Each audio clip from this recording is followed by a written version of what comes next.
गोविन्दाय नमो नमः। श्रीकृष्णाय नमो नमः। नारायणाय नमो नमः।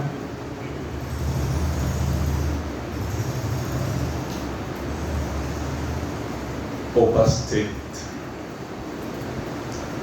परम सौभाग्यशाली भागवत रस पिपासु जिज्ञासु वृंद,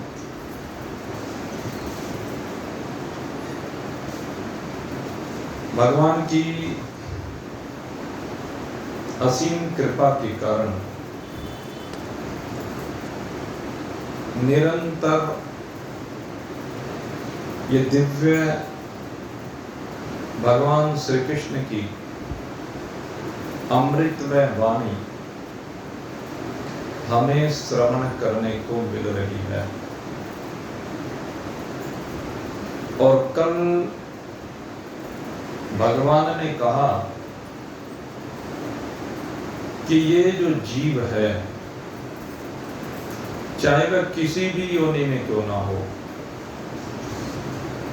कहते वो मेरा ही अंश है, अर्थात मेरा ही है, मुझसे भिन्न नहीं है। भगवान इस जीव को अपना मानते हैं। अब वो अलग बात है कि जीव भगवान को अपना मानता है या नहीं मानता, लेकिन है भगवान का ही, इसमें कोई दो राय नहीं। और इसी बात को सिद्ध करने के लिए कल थोड़ी सी प्रक्रिया आपके सम्मुख रखी थी। भगवान ने सबसे पहली बात कही ममैवांसो, दूसरी बात कही जीव लोके। तो हम इन लोकों की चर्चा कर रहे थे, जिसमें 3 लोकों की चर्चा की गई, भूवस्व, और 14 भुवनों की कल्पना की गई। 7 ऊपर के भुवन, 7 नीचे के भुवन। ऊपर के भुवन भूवस्व मह जन तप सत्य, नीचे के भुवन अतल वितल सुतल तलातल रसातल महातल पातल। तो ये 14 भुवन है जिनमें अनेकानेक प्रकार के जीव रहते हैं, अनेकानेक प्रकार के स्वभाव वाले जीव हैं, अनेकानेक प्रकार की संरचना वाले जीव हैं। लेकिन समस्त जीवों की जो संरचना हुई है और समस्त लोगों की जो संरचना हुई है, तो इनमें सबसे पहले भगवान ने कहा जीव लोके। पहले जीवों के रहने वाले जो लोक हैं उनकी चर्चा की, किस प्रकार से उनका निर्माण हुआ। तो कल आपके सम्मुख इस बात को रखा गया कि जो तम प्रधान प्रकृति है, उस तम प्रधान प्रकृति से कर्म सह कहने और सुनने की शक्ति रूप आकाश, छूना और छूने को अनुभूत करने की शक्ति रूप, जिसको हम स्पर्श कहते हैं, उससे वायु, दिखने और देखने रूपी शक्ति यानी अग्नि, रस ग्रहण और त्याग करने की शक्ति यानी जल, गंध को ग्रहण और त्याग करने की शक्ति यानी पृथ्वी। पहले समष्टिगत पंचभूतों का सृजन भगवान करते हैं, और ये जो सृजन है, इस सारे सृजन में भगवान हेतु है। अगर यदि इसको देखा जाए तो इसका अभिन्न निमित्त उपादान का भगवान ही है। किस प्रकार से? कहते हैं जो ये प्रकृति है, प्रकृति में प्रतिबिंबित जो चेतन है वह ईश्वर कहलाता है। प्रकृति में प्रतिबिंबित चेतन, माया में प्रतिबिंबित चेतन, वह ईश्वर है। तो उस ईश्वर ने जो माया में प्रकट हुआ है, जो प्रकृति में प्रकट हुआ है, तो ये दोनों मिलकर ही, माया और ईश्वर, ये दोनों मिलकर ही निमित्त और उपादान कारण बने। प्रकृति उपादान कारण है और ईश्वर निमित्त कारण है। और चूंकि दोनों एक ही हैं, हमने जिसको ईश्वर कहा ना, अगर देखा जाए तो ईश्वर माया में प्रतिबिंबित चेतन है। वो प्रकृति से भिन्न नहीं है, प्रकृति उससे भिन्न नहीं है, दोनों अभिन्न है। जब दोनों अभिन्न है तो ये निमित्त उपादान कारण जो प्रकृति और ईश्वर हम कह रहे हैं, ये दोनों भी अभिन्न है। इनका भेद केवल कहने के लिए है। किस तरह से कहने के लिए है? जैसे एक व्यक्ति है तो पिता उसे बेटा कहता है और बेटा उसे पिता कहता है। व्यक्ति तो एक ही है, बस केवल दृष्टि का फर्क है। ऐसे ही ये ईश्वर माया और ब्रह्म दोनों को मिलकर के बना है। माया में जो प्रतिबिंबित चेतन हुआ है वह ईश्वर कहलाता है, लेकिन उसमें ब्रह्म भी है, उसमें चेतन का वो प्रतिबिंब भी है और माया भी है, और तीनों अभिन्न है। क्योंकि प्रकृति ब्रह्म की अभिन्न शक्ति है, उस शक्ति को कभी भी शक्तिवान से अलग नहीं किया जा सकता। अगर शक्ति को शक्तिवान से अलग करने लगे तो वो रहेगा ही नहीं कुछ। गन्ने के अंदर मिठास है, मिठास को अलग निकालने पर गन्ना रहेगा क्या? गन्ने में ही मिठास है, गन्ने का अस्तित्व समाप्त हो जाता है, उसका रूप परिवर्तन हो जाता है। ऐसे ही ये दोनों चीजें एक ही है। सूर्य और सूर्य की किरण अलग से प्रतीत तो होती है, लेकिन सूर्य से अभिन्न है, सूर्य रूपा ही है, सूर्य से भिन्न नहीं है। तो इसी प्रकार से ये प्रकृति और ये ईश्वर दोनों अभिन्न हैं, इसलिए हम दोनों को मिलाकर ही इस जगत का निमित्त उपादान कारण कहते हैं। और उसमें फिर दो भाव होते हैं। दो भाव क्या है? एक भाव है एको हम बहु प्रजायेय, मैं एक हूं और मैं अनेक प्रकार की सृष्टि को बनाने वाला हूं, मैं अनेक प्रकार की सृष्टि को बनाऊं। बहु प्रजायेय, बहुत प्रकार की उत्पत्ति, प्रजा की उत्पत्ति, जीवों की अनेकानेक प्रकार की उत्पत्ति, जगत के पदार्थों की उत्पत्ति, बहु प्रजाएं, बहुत प्रकार की प्रजा को उत्पन्न करने वाला बनो। तो ये प्रजापति रूप भी कहलाता है, बहुत प्रकार के जगत को उत्पन्न करने वाला बनो, ये प्रजापति का रूप कहा जाता है। तो ईश्वर एक तो भाव ये होता है, इसको कहते हैं निमित्त कारण। ये है निमित्त कारण। जब ये भावना होती है एको हम बहु प्रजायेय, तो ये निमित्त कारण है, उसके मन में संकल्प हुआ, इच्छा हुई, जो भी हम कहें, यद्यपि वो संकल्प के साथ चिपका हुआ नहीं, वह असंग है संकल्प में। तो परमात्मा जो ईश्वर रूप में है वो इस जगत का निमित्त कारण बना है, एको हम बहु प्रजायेय रूप से। अब दूसरी बात होती है, एको हम बहुश्याम, मैं तो एक हूं और मैं एक ही अनेक रूप में प्रकट हो जाऊं। ईश्वर कौन है? एक है, लेकिन मैं एक अनेक रूप में प्रकट हो जाऊं, ये उपादानता है। उपादान यही तो हुआ। तो ईश्वर ही उपादान है इस तरह से, यानी ईश्वर एक अपने को ही अनेक रूप में बना करके हमारे सामने रखता है। ये जो कहा ना ममैवांश, ये है वही पर भगवान का ही अंश। कि भगवान ही अब विभिन्न रूपों को धारण करके हमारे बीच में विराजमान है। ये उपादानता भगवान की,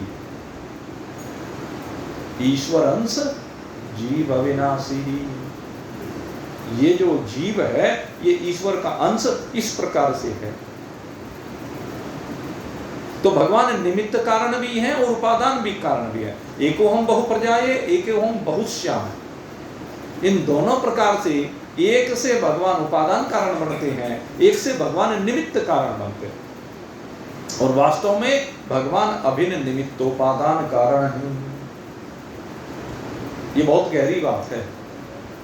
इस बात को इसीलिए मैं बार बार रिपीट करके कहता हूं।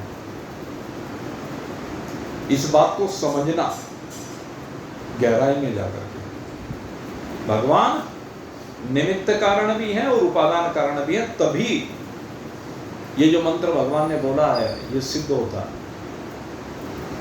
गोस्वामी जी ने इसको और स्पष्ट करके लिख दिया कि ईश्वर अंश जीव अविनाश, ममेवांशो जीव लोको है, जीव बहुत सनातन, मेरा ही अंश अब ये जीव भूत, जीव बन करके,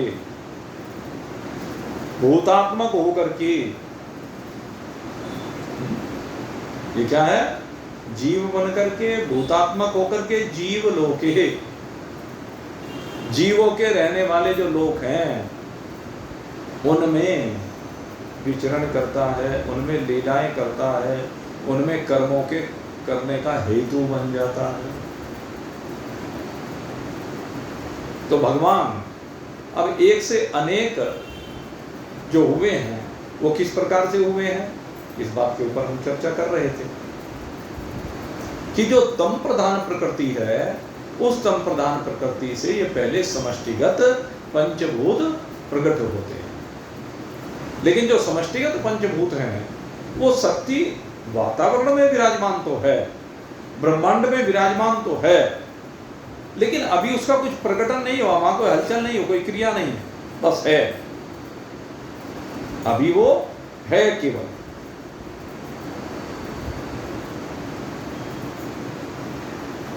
सृष्टि का सर्जन नहीं है। तो इसके बाद क्या होता है कि भगवान इन सूक्ष्म भूतों को लेकर के इनका पंचीकरण करते हैं। इन सूक्ष्म भूतों को लेकर के भगवान पहले तो समझ लीजिए भूमि की संरचना करते हैं। अनेक प्रकार की भूमि, जो 14 भुवन कहे गए, इनकी संरचना करते हैं, भोग वर्ष आदि की। भगवान के द्वारा पहले लोकों का सृजन होता है, लोकों का निर्माण होता है, लोकों को बनाते हैं भगवान, अलग अलग प्रकार की प्रकृति, और वो भी पंचीकरण से ही होता है। ये सब भी पंचीकरण से ही भगवान बनाते हैं। पंचीकरण माने पांचों को मिला करके, कहीं पर किसी भूत की अधिकता है, कहीं पर किसी भूत की अधिकता है। जो 14 भुवन हैं, इनके अलावा भी अनंत कोटि ब्रह्मांड हमारे यहाँ कहे गए हैं।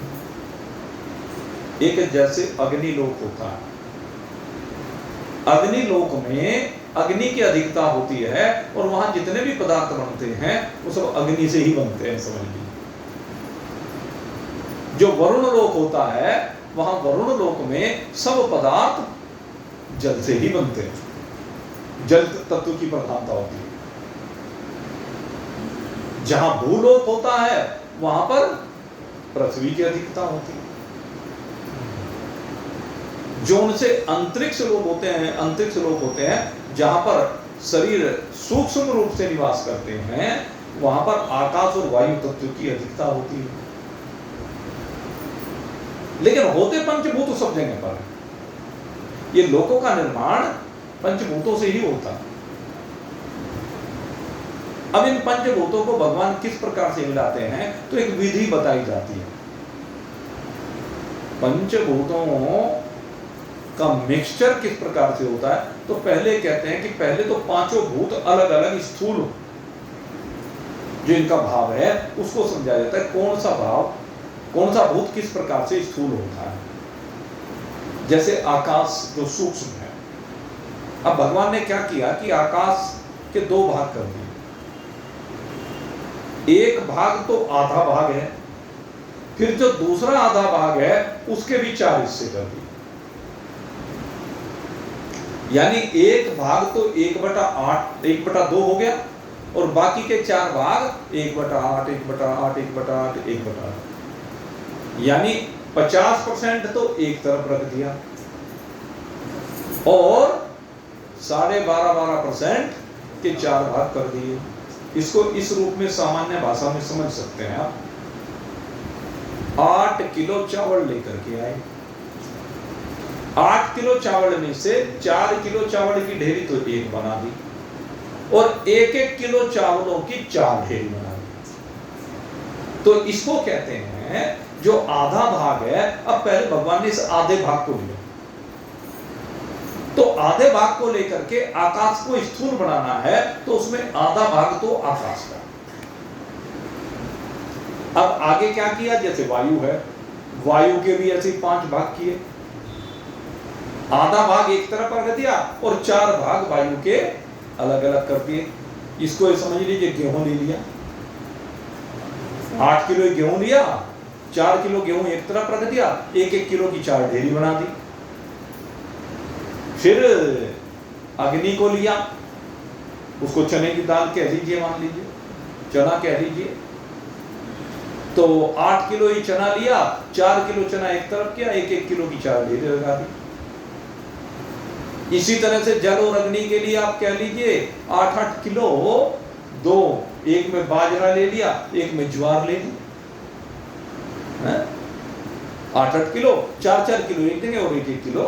तो इस तरह क्या हुआ, जो अब सबसे पहले जो आधा आकाश है, यानी 4 किलो सबसे पहले जो हमने चावल लिए, उन चावलों में भगवान ने क्या काम किया कि बाकी के जो 4 प्रकार के अनाज हैं, यानी जो वायु का प्रतिनिधित्व, अग्नि का, जल का और पृथ्वी का प्रतिनिधित्व कर रहे हैं, वो चारों के चारों की जो 1-1 किलो की ढेरियां हैं, उनमें से 1-1 किलो की एक ढेरी उठाई।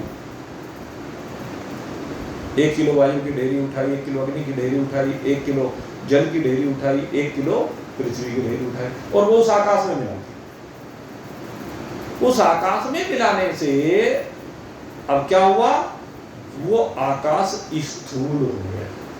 उस आकाश में 4 में जो मिले, उससे क्या हुआ कि आकाश में केवल शब्द था,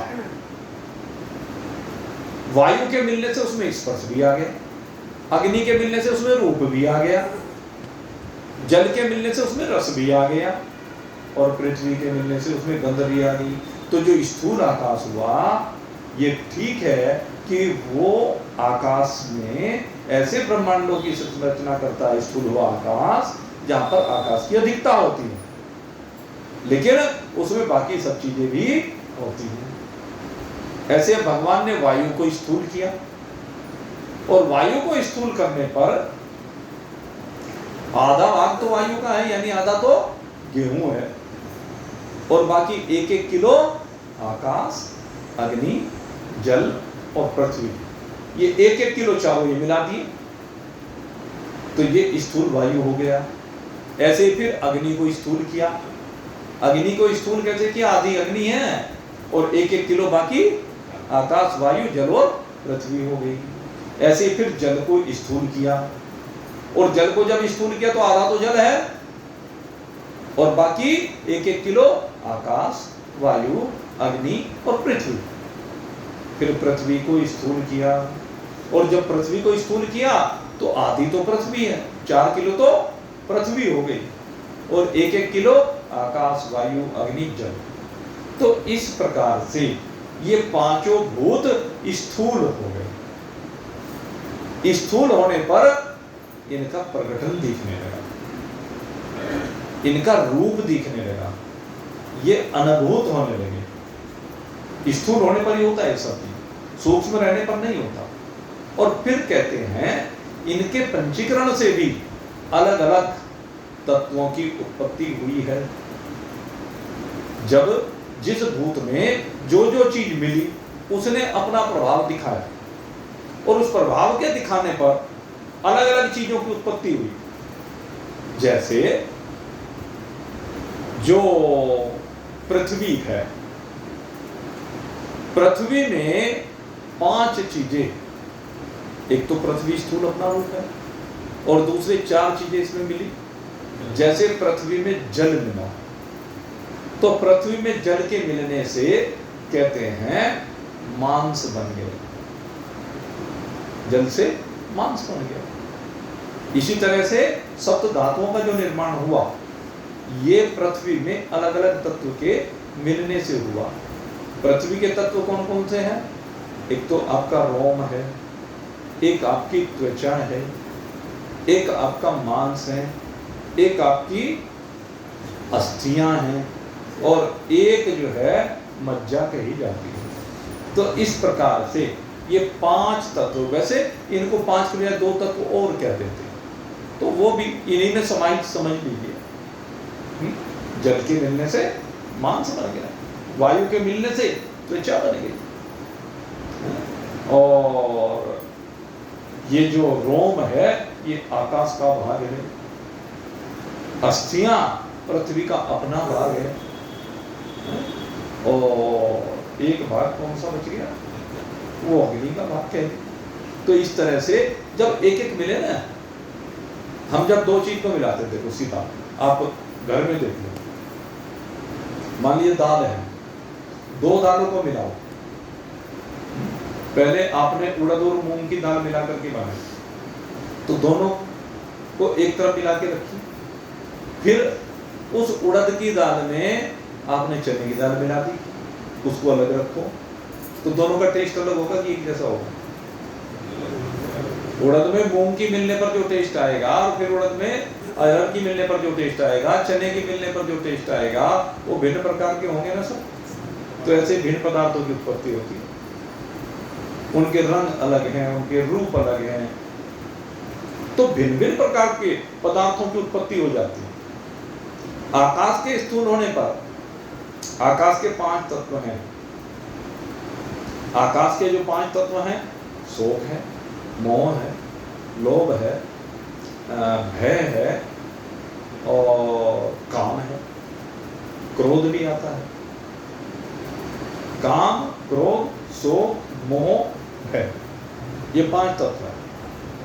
इनमें अगर यदि हम देखें तो काम जो है वो वायु से उत्पन्न होता है, क्रोध जो है वो अग्नि से उत्पन्न होता है, लोभ जो है वो जल का भाग है, शोक जो है वो इसका अपना है आकाश का, और भय पृथ्वी का।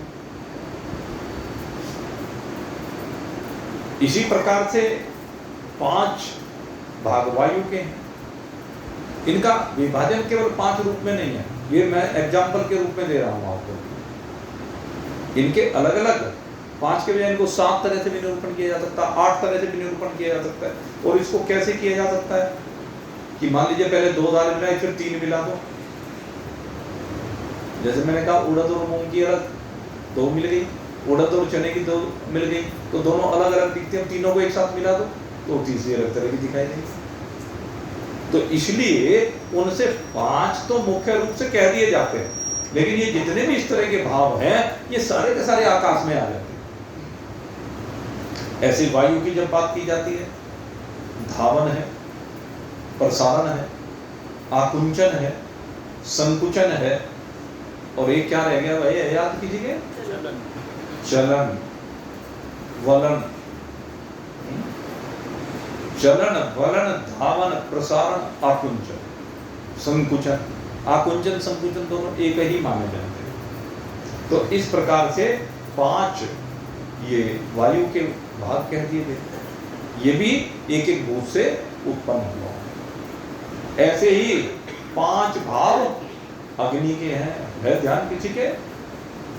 आलस्य, निद्रा, कांति, क्षुधा, तृषा। ये 5 कहां से उत्पन्न हुए? ये सब के सब, पांचों के पांचों अग्नि तत्व। फिर जल तत्व की बात आती है, 5 रूप में जल से ही 5 तरह का, जैसे लार है मुख, जिसके बारे में कल आपको बताया था, इसके बगैर तो जीवन ही नहीं है भाई, मुंह में खुशकी आ जाएगी नहीं तो। सबसे महत्वपूर्ण है, पाचन की क्रिया इसी से होती है। लार है, स्वेद है, रक्त है,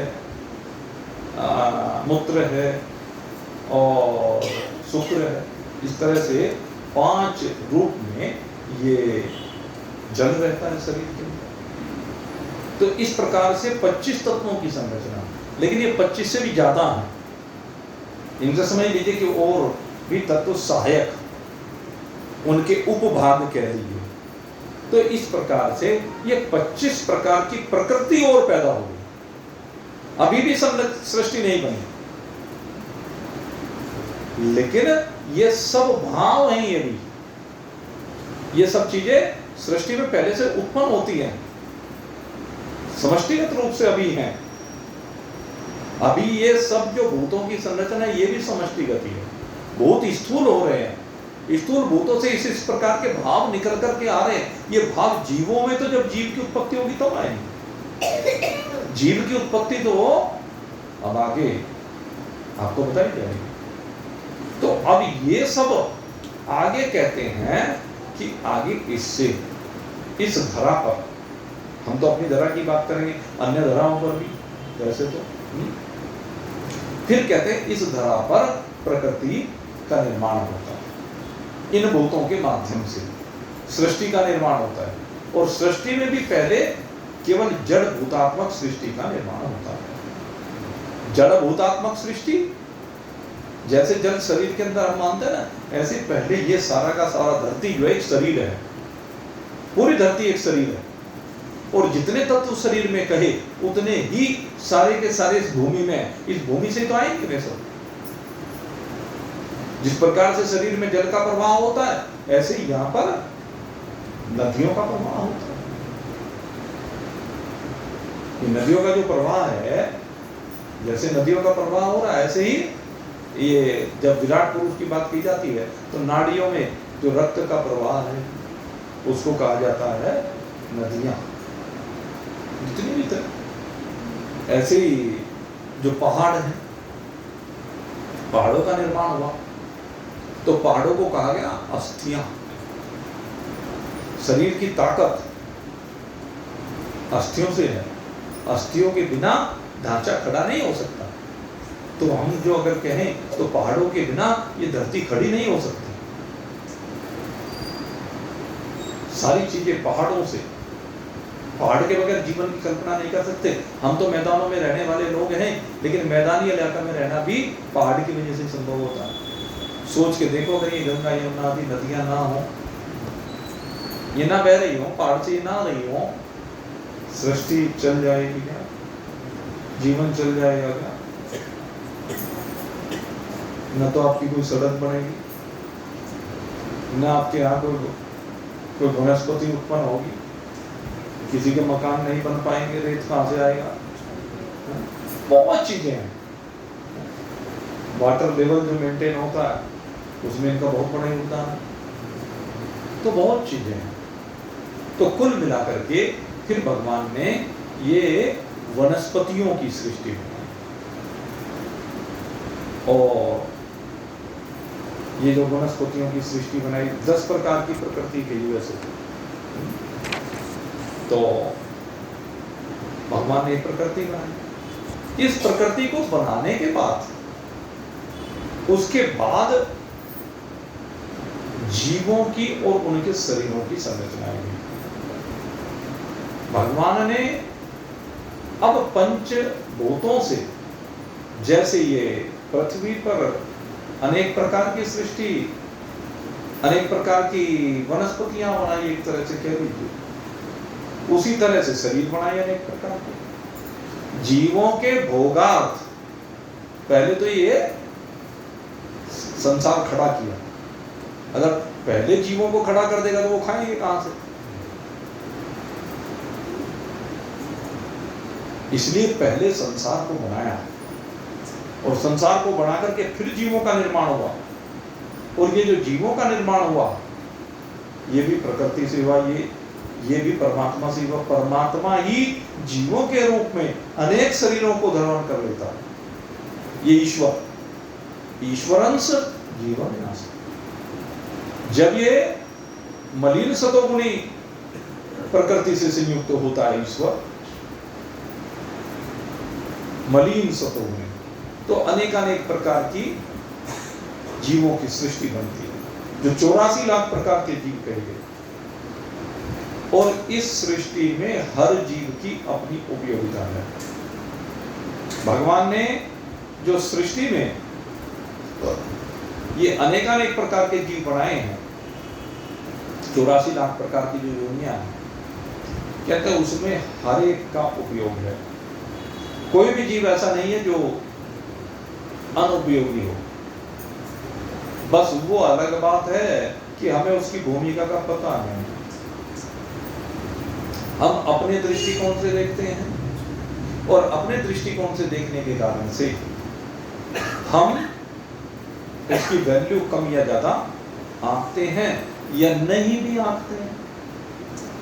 कि भगवान ने जो सृष्टि बनाई, कहने लगे इनकी क्या जरूरत थी, ये मक्खी मच्छर। भाई अगर उनकी आवश्यकता ना होती तो भगवान ना बनाते। अब कहते हैं ये बरसात में दुनिया भर की घास खड़ी हो जाती है, वो अलग बात है कि इस घास का हम उपयोग ना कर पाएंगे, इस घास की विशेषता को अभी ना जान पाए हों, लेकिन हो सकता है किसी दिन ये घास ही सोना उगलती हुई मिले। ये जो झाड़ियां सी खड़ी हो जाती है ना, अपने आप ही उग जाती है। परमात्मा को बेवकूफ थोड़ा है, परमात्मा तो सबसे समझदार है। परमात्मा जितना समझदार तो कोई है ही नहीं। परमात्मा की समझ से हम सब की समझ है। तो उसने जो झाड़ियां सी भी बनाई है, हम इनके रस को निकाल नहीं पाए हैं, इनके विज्ञान को समझ नहीं पाए हैं। यह ईश्वर हमारी अब तक दृष्टि ही नहीं गई है। अन्यथा इसके अंदर भी हो सकता है कोई बहुत बड़ी औषधि छिपी हुई, हो सकता है इससे भी किसी ऐसी चीज का भविष्य में सर्जन होने वाला हो जिसके बारे में अभी हमने कल्पना ना की हो। समंदर में से तेल निकाला जा रहा है। अरब कंट्री जितने भी हैं पहले बिल्कुल भूखे थे, भूखे। उनको तो रोटी भी नहीं मिलती थी,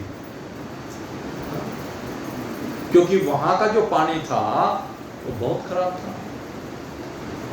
और कहते हैं कि रेगिस्तान ही रेगिस्तान, न वहां कोई वनस्पति होती थी, तो वहां जीवन था सा ही नहीं। वहां की जनसंख्या कोई विशेष नहीं हुआ करती थी, नाम मात्र को थी। लेकिन आज उसी अरब की भूमि पर, वही समुद्र में, वो तो पहले भी था, हजारों साल पहले भी था, लाखों साल पहले भी था, लेकिन उसके उपयोग का पहले पता नहीं चला, अब पता चल गया। और जब पता चल गया तो वहां से उन्होंने उसका तेल सारी दुनिया को बेचना शुरू कर दिया और सारे अमीर हो गए। अब आप देखिए, जैसे हमारे यहाँ गन्ना होता है, हमने गन्ने से चीनी, गुड़ आदि मीठे पदार्थ शुरू से बनाते आ रहे हैं, पता नहीं कब से बना रहे, लेकिन अभी इसमें से एथेनॉल बनाना शुरू कर दिया। पहले तो नहीं बना, हाँ वो बनना शुरू हो गया, क्योंकि अब रिक्वायरमेंट बनी, हमने खोज कर रही, और खोज करने के बाद एथेनॉल बनाना शुरू कर दिया, और एथेनॉल पेट्रोल में मिलाया जाने लगा, डीजल में मिलाया जाने लगा। वो तो इतना गन्ना अभी उत्पादन नहीं होता, ये अभी इतनी फैक्ट्रियां एथेनॉल की नहीं लग पाई हैं, नहीं तो एक दिन ऐसा आएगा हमें वहां से कुछ मंगाने की जरूरत नहीं पड़ेगी तेल, ये गन्ने से ही तेल पैदा हो जाएगा। एनर्जी तो निकालनी है, एनर्जी हर चीज में है। तो इसी तरह से मैं कह रहा हूं, ये जो झाड़ियां हैं, इनका अभी हमें मालूम नहीं है इनके विज्ञान के बारे में। जिस दिन इनके विज्ञान की जानकारी हो जाएगी, उस दिन ये भी उपयोगी हो जाएंगी, ये भी कीमती हो जाएंगी, और हो सके कि लोग इन्हीं की खेती करने लगे, अपने आप ही पैदा होती हैं और फिर इनकी खेती भी होने लगी, क्योंकि इसके ऊपर फूल भी आता है। आप देखिए, तो भगवान ने जो भी कुछ बनाया वो सब उपयोगी बनाया। भगवान ने जो सृष्टि बनाई बड़ी अद्भुत बनाई। इस सृष्टि में एक से एक दिव्यता है। आवश्यकता इसको सकारात्मक रूप से देखने की है। हम नकारात्मक दृष्टिकोण से इसको देखते हैं। अगर नकारात्मक दृष्टिकोण से देखेंगे तो भाई फिर टेंशन के अलावा कुछ नहीं होगा, आदमी परेशानी के अलावा कुछ नहीं पाएगा। और सकारात्मक दृष्टिकोण से देखो भगवान की सृष्टि को, कितना सुंदर संसार रचा है, कितना सुंदर खेल इस सृष्टि में हो रहा है। हमारे गुरुजी भजन सुनाया करते थे, तो दिव्य भजन है। धन धन है तेरी कारीगिरी करता, धन धन है तेरी कारीगिरी करता, क्या वस्तु लई जो देह भई। कौन सी वस्तु ली जिससे देह का निर्माण हुआ? किसी को दिखाई देता है क्या?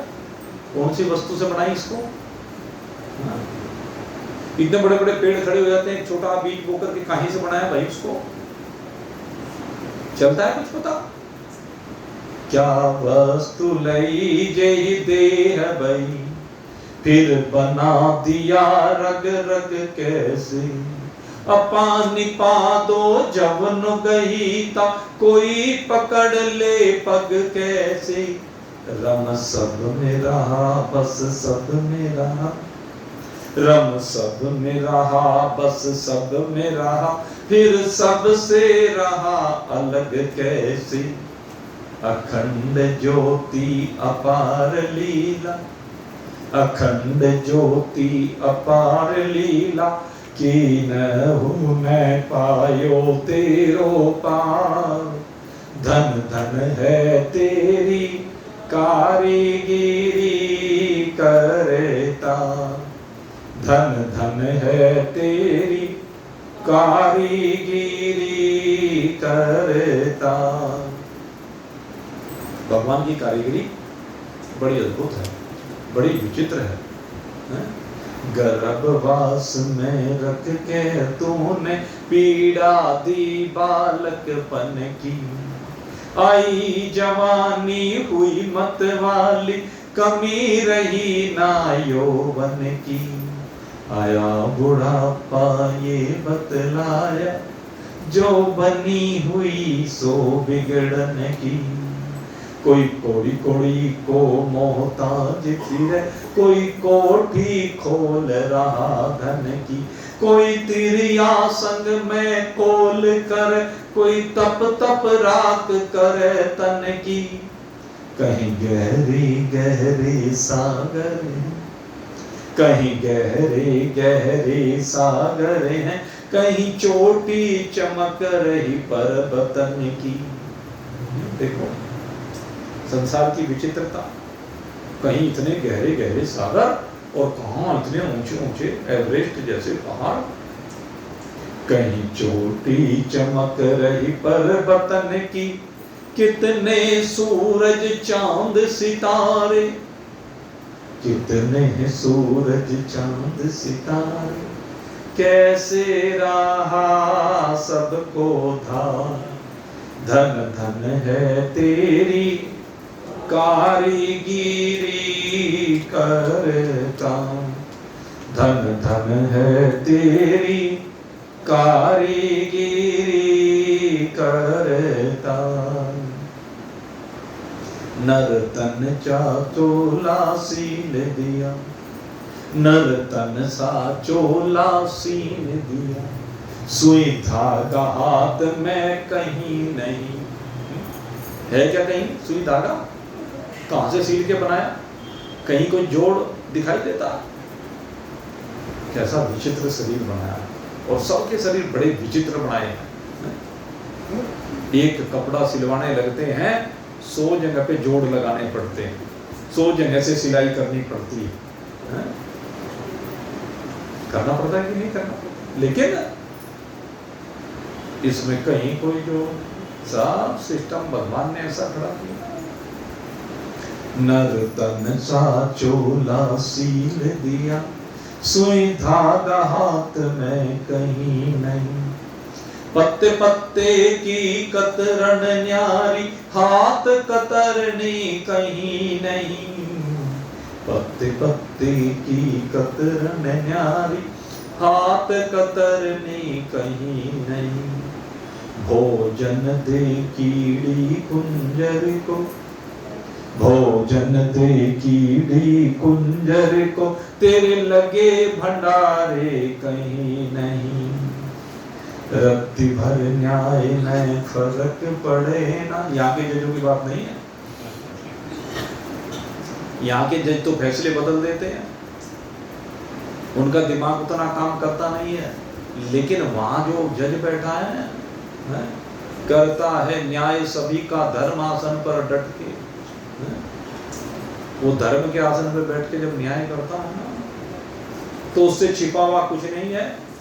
यहाँ तो वकील बहस करके जो सिद्ध कर दे, सब अपने अपने तर्क रख दे, अंदर का तो किसी को पता नहीं होता कि अंदर क्या किया गया। रूप बदल जाते, लेकिन वहां कोई बदलने वाला नहीं है।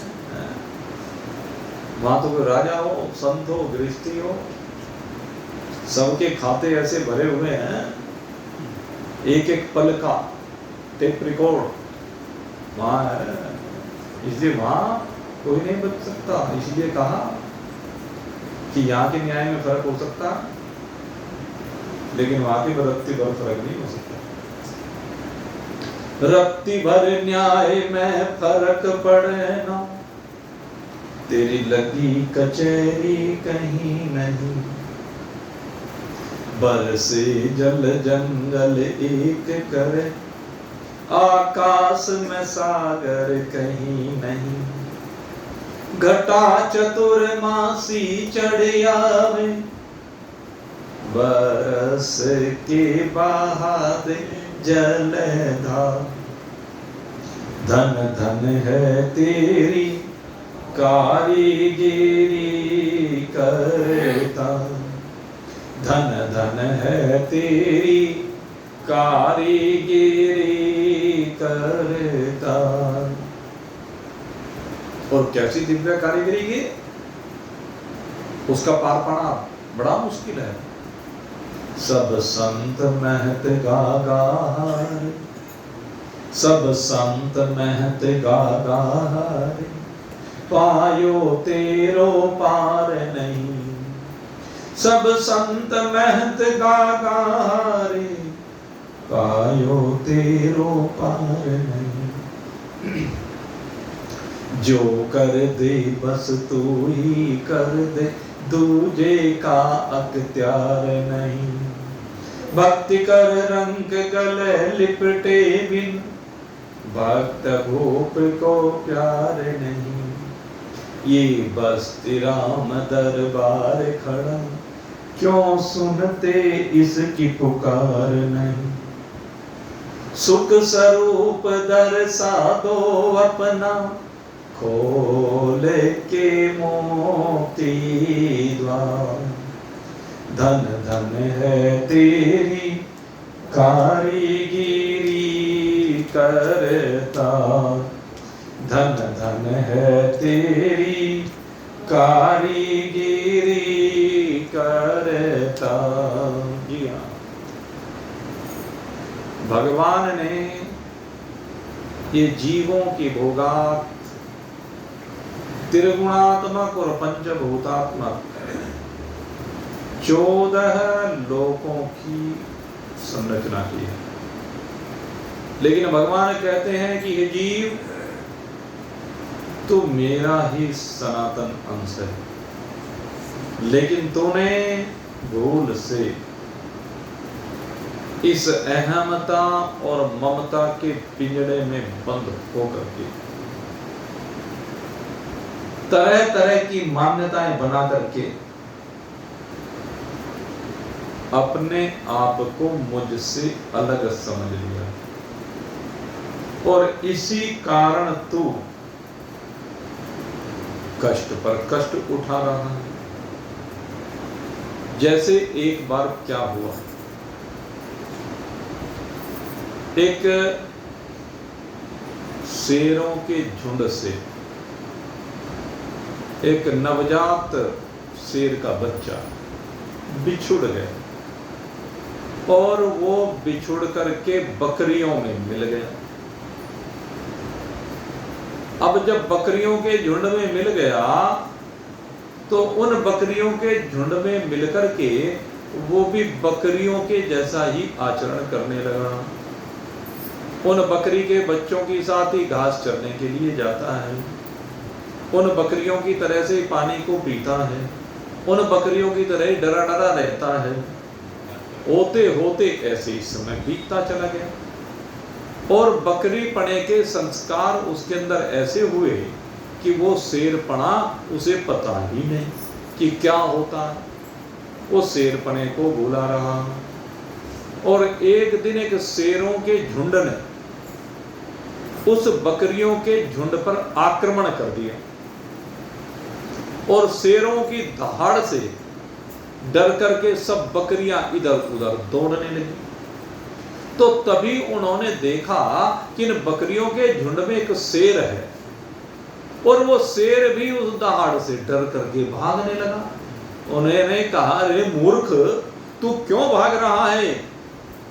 कहने लगे, मैं बकरी हूं और बकरी शेर से डरती है, शेर बकरी को खा जाएगा, इसलिए डरता हूं, इसलिए भाग रहा हूं। कहने लगे, नहीं मूर्ख, तू बकरी नहीं, तू शेर है। कहने लगे, क्यों बेवकूफ बनाते हो मुझे खाने के लिए? कहने लगे, बेवकूफ नहीं बना रहे हैं, चल। तूने अब तक चूंकि बकरियों में रह करके बकरियों के शरीर को देखा है, इसलिए तुझे पता ही नहीं कि तू कौन है।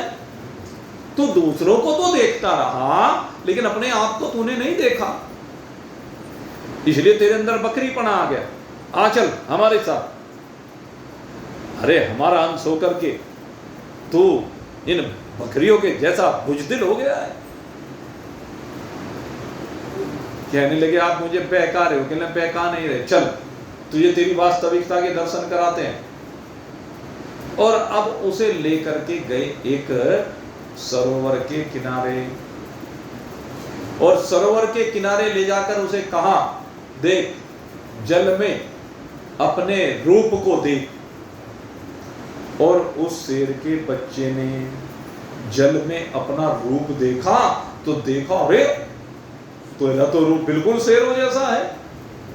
कहने लगे, यही तो हम तुझे समझा रहे हैं, तू शेर है, तू गलती से बकरियों के झुंड में फंस गया।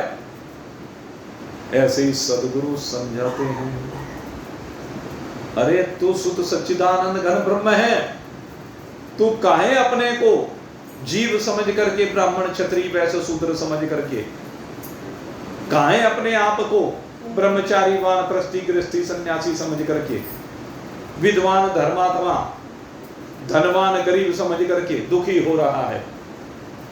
अरे तेरी वास्तविकता एक शुद्ध सच्चिदानंद घन ब्रह्म मात्र है।